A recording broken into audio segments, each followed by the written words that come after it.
Hello, Model Railroad fans. Pardon my voice. I'm still recovering from my COVID. I get this persistent cough and nasal. Anyway, just a little layout update. Now I'm going to run my coal train round and round and round.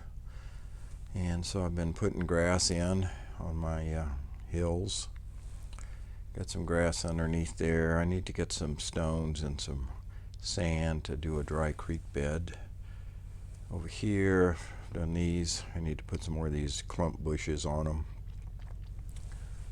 And let's go down here a little bit. There's my coal train that I've been running around this layout, testing all the different locations. It runs really good. After working on another section I'll talk about, I got some grass on that guy.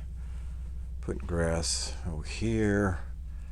I ran out of grass. I opened my next jar of grass and it's not exactly the same as what I have been using, even though it's the same serial number. Anyway, I decided to stop doing that, work on my track. Okay, this section here, which has been giving me trouble as it comes into this, been shorting out. Mr. Picky was shorting out there. He's my problem finder. So I completely redid it.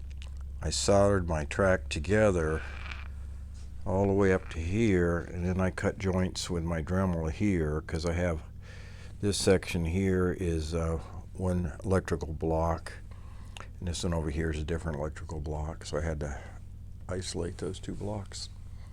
So yeah, that took me a while, and I think I've got that working really good now. And so I did get painting done over here behind Cargill. I had to take all these buildings and cars off here so I can get up there and paint without ruining anything. I have to clean this up. I want to put some ballast, glue some ballast on there and in there, and then I got to paint that tank. Not much going on over here. I still have to paint the green parts here of Creston. You can see some of the cars I took off I haven't put back on. But yeah, that's what's going on with the layout. Now I'm going to run this coal train. If you'd like to see coal trains run, stay tuned, because this thing's going to go for a while. Thanks for watching.